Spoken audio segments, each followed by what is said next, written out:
प्रणाम आदर सिखाता है, प्रणाम से सुविचार आते हैं।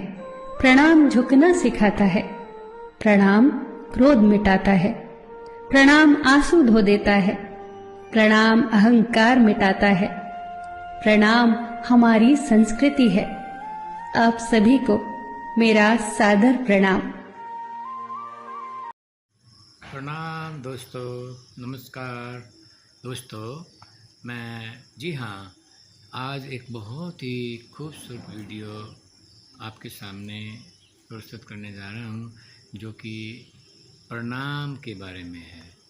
दिखने में एक छोटा सा शब्द है, लेकिन प्रणाम की कितना महत्व है, किसी को आदर देने का, सम्मान देने का एक तरीका है, ये कितना चमत्कारी है। आप ये वीडियो देख के आपको पता चलेगा।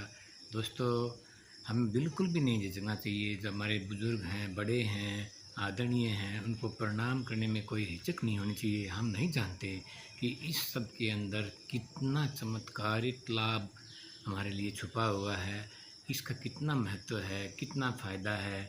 प्रणाम करने में कभी भी हिचकना नहीं चाहिए। अपने बुज़ुर्गों को पूरा सम्मान देना चाहिए। जो उसके प्रणाम करने के बाद जो हमारे बुज़ुर्ग हमें आशीर्वाद देते हैं, तो वो आशीर्वाद का बहुत ही महत्व होता है। वास्तव में वो आशीर्वाद उस परमपिता परमात्मा का ही रूप होता है। भगवान हर एक इंसान के अंदर है। हमारे बुज़ुर्गों में, हमारे माता पिता में, हमारे दादा दादी में भगवान स्वरूप ही तो हैं वो। अगर वो हम प्रणाम करते हैं, उनका आदर करते हैं, सम्मान करते हैं और हमें आशीर्वाद देते हैं, चिरंजीवी हो, सदा सुखी रहो, तो निश्चित तौर पर जो आशीर्वाद है हमारे लिए बहुत ही महत्वपूर्ण है।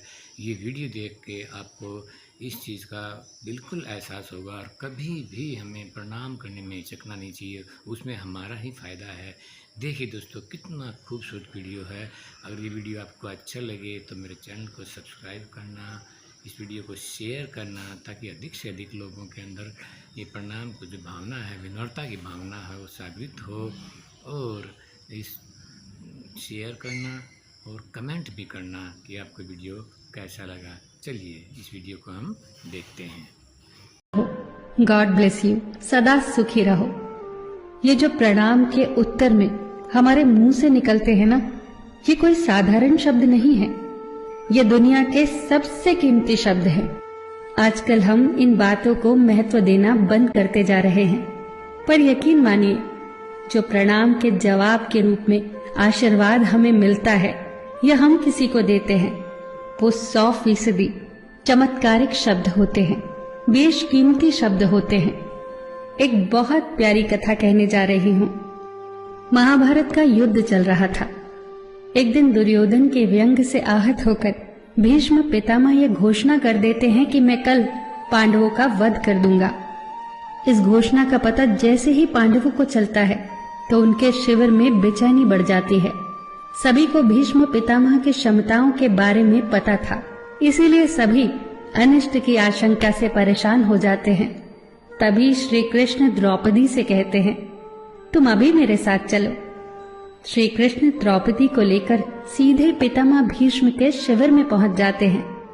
श्री कृष्ण स्वयं तो शिविर के बाहर खड़े हो जाते हैं, पर वो द्रौपदी से कहते हैं कि अंदर जाकर पितामह भीष्म को प्रणाम करो। जैसे ही द्रौपदी ने शिविर के भीतर जाकर पितामह भीष्म को प्रणाम किया, तो पितामह भीष्म के मुख से द्रौपदी के लिए ये आशीर्वाद निकला, अखंड सौभाग्यवती भव।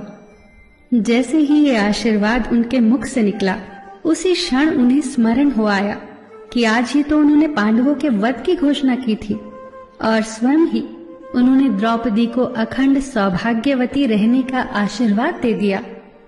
फिर पितामह भीष्म ने द्रौपदी से पूछा, पुत्री, क्या तुम इतनी रात को यहाँ अकेली आई हो या तुम्हें यहाँ श्री कृष्ण लाए हैं? तब द्रौपदी ने कहा, जी पितामह, और वो शिविर के बाहर ही खड़े हैं।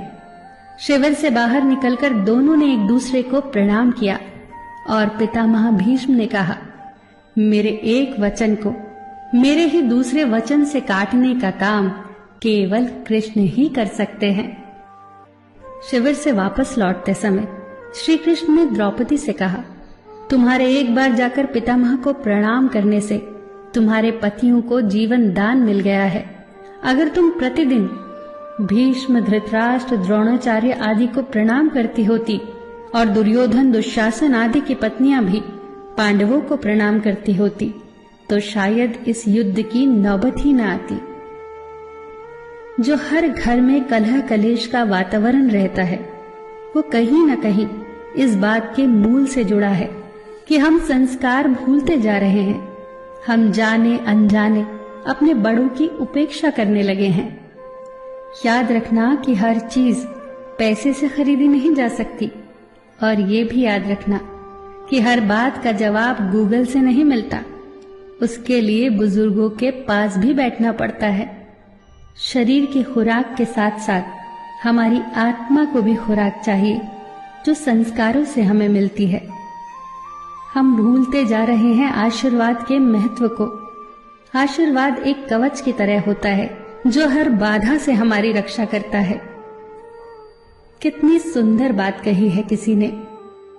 प्रणाम अनुशासन है, प्रणाम शीतलता है, प्रणाम आदर सिखाता है, प्रणाम से सुविचार आते हैं, प्रणाम झुकना सिखाता है, प्रणाम क्रोध मिटाता है, प्रणाम आंसू धो देता है, प्रणाम अहंकार मिटाता है, प्रणाम हमारी संस्कृति है। आप सभी को मेरा सादर प्रणाम।